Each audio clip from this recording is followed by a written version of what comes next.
It's time for another off-season edition of Holding McCourty as we say hello to our NFL analyst, Jason McCourty. All right, J-Mac, court's in session. Indeed. Everybody wants to know what's catching your attention as the offseason, of course, in full swing. Well, I'm always looking at free agents and guys that need new teams, and I'm looking at one in particular, Stefon Diggs. It would be amazing to see him join those Dallas Cowboys. There's no type of motivation like playing alongside your brother, competing against him every single day in practice, and on top of that, Stefon Diggs, 5 months removed from a torn ACL. He's all over social media, squatting, running around. He looks the part, and him opposite CeeDee Lamb would be a match made in heaven. I would love that. All right, let's move right along from free agency to getting ready for the upcoming draft. The New York Giants at number 3, draft Shedeur Sanders. Don't make it a harder decision. On this network today, I heard comparisons to Kirk Cousins and Andy Dalton. Well, those are guys that played for 10-plus years, and they were absolutely dynamic on their team. Got to talk about Micah Parsons. For the Dallas Cowboys, give it a deadline. By the draft, have a deal done with this guy, and if not, put him on the trading block and get a haul for him. They have to decide. As much as Micah talks, he backs it up on the football field. I think he is well worth the $40 million tag. They just got to go out there and give it to him. I like the way you're thinking, and hopefully Jerry and the boys have learned from CD and Dag. The longer you wait, the more expensive Please do. it is. Exactly. I like it. By the way, court's in session because Jason McCourty, he's back with us a little later. Meanwhile, let's take a look at Mike Tannenbaum's mock draft, which is based on what Mike T would do with each selection, what he thinks will happen. And with the Titans GM, he says he'll take Cam Ward with that first pick. Ward told the Titans yesterday that he was solidifying his spot as the top overall pick.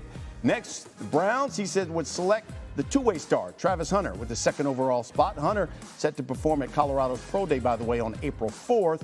And if he was Giants GM Joe Shane, and as much pressure as he's under, he would get the quarterback of the future, Shedeur Sanders.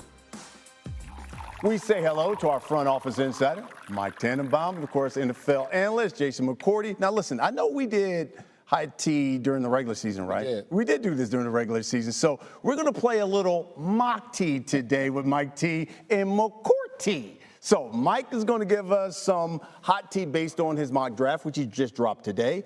Jason, if you agree, hey, look, you know what? We got some hot tea. Why not? Disagree? Iced tea. So let's start with you, Mike T. Based on the mock draft, give us your hot tea on Travis Hunter's landing spot. Yeah, they're all going to be hot tea here. Let's just go ahead.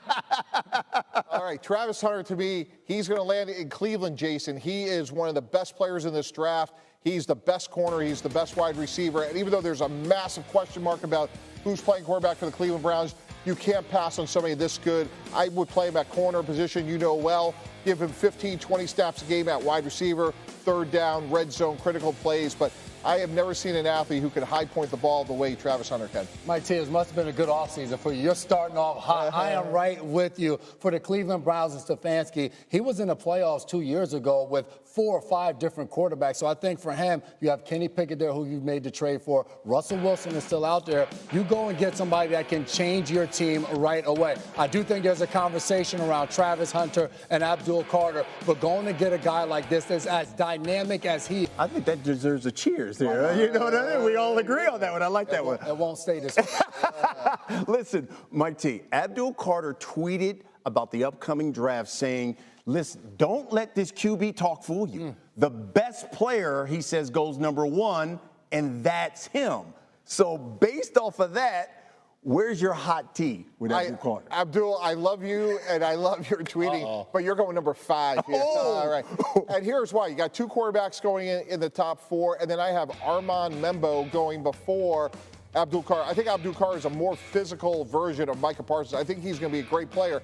But, Jason, your old team, the New England Patriots, they're not going to go into the season with Verdarian Lowe playing left tackle, and that's why, to me, you have to take Membo over Abdul Carter despite his greatness. I'm going iced tea on this one. You just said a more physical Micah Parsons, who's in line to be the highest paid non-quarterback in the NFL. So for those Patriots at the number 4 spot, if you have an opportunity, they have a lot of holes on their team. Go out there and fill it with, which is arguably the best player in the draft, and Abdul Carter. Elliot Wolf, their head of player personnel, said a year ago he felt like they were drafting for need opposed to best available player. Maybe this year they switch it up and go with Abdul Carter. Okay, no cheers there. We'll just move on since that one's iced tea. All right, let's talk about quarterback Jackson Dart, because you got him 26 to the Rams. Yeah, so look, I don't think Jackson Dart goes in the top 10 guys. He had an outstanding season. He led the nation in yards per pass attempt. He's a better runner than people think. He was the best thrower of the football, Jason, at the Combine. He competed at the Senior Bowl. I like him a lot. I think this is a great opportunity if I'm the Rams, knowing that Stafford is a 1 year at a time sort of quarterback. So as much as I like Dart, I just don't see him going in the top 10. I'm going IC on this one, and just specifically for some of the teams that are in the top 10. The New York Jets, we mentioned, could possibly be looking at a quarterback, although they have Justin Fields. The Raiders, we still don't know what deal Geno Smith is going to have long term. And then the Saints are in the top 10, where, yes, Carr is going to be the quarterback, but they may be looking at a guy like Jackson Dart and say, hey, you know what? For the years to come, maybe he's our guy that can sit back for a year, develop and learn, and then we can enter him. And I think just the need of quarterback and the lack of talent possibly in the draft may bump him up a little bit. Okay, so let's end here on the running back position. What is the hot tea on Ashton Genty? He is the version of Pete Carroll's beast mode from Seattle going to Vegas. This was a player, Brad, that had over 1,700 yards after contact. And when you think about hiring Pete Carroll, he's stabilizing the franchise. Geno Smith, he's stabilizing the quarterback position. And I think what Genty does is I'm happy that I'm sitting in this seat next to you and I don't have to go out there and tackle him. It seemed like every week this past year he had some type of gaudy numbers, 250 rushing yards or however many carries. This guy has been unbelievable, and I can't wait to see him in the NFL. See, that's how you finish. Cheers on that. That's how we do it. How significant is that meeting to his future? So it is significant, Randy, but it is not the end-all. The fact that he left without a deal in place tells you everything you need to know. As one person who's got their eyes on Aaron Rodgers still, in the sweepstakes, if you will, basically said that this is a scenario where literally Aaron Rodgers is the only one who knows what he's going to do. Oftentimes, he pointed out that someone will give you some sense of what's happening. With Aaron, as they put it, he doesn't even have really a circle to tell you what's happening at this point. This is really about Rodgers.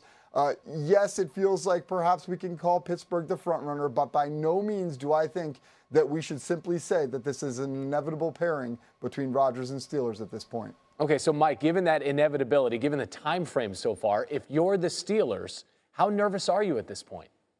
Extremely. A lot of angst, a lot of nervousness, and here's why. Until somebody is signed, Randy, you just never know. Unfortunately, several years ago, we saw Teddy Bridgewater get hurt in a non-contact drill ending his season. What happens if J.J. McCarthy, albeit unlikely, doesn't look good in the spring for Minnesota? So until a player is signed, you never know in the NFL. There's 31 other teams that may have a compelling need, albeit unexpectedly. So if I'm Pittsburgh, I am creating a massive sense of urgency. I acquire DK Metcalf. I have George Pickens. I desperately need a quarterback. Aaron Rodgers gives me the best chance to win. At some point, I have to go to Russell Wilson because I just can't sit here and wait until indiscriminately Aaron Rodgers wakes up and says, okay, I'm ready to go. Steelers are looking to keep a good run going. They haven't had a losing season since 2003, and that includes with Russell Wilson.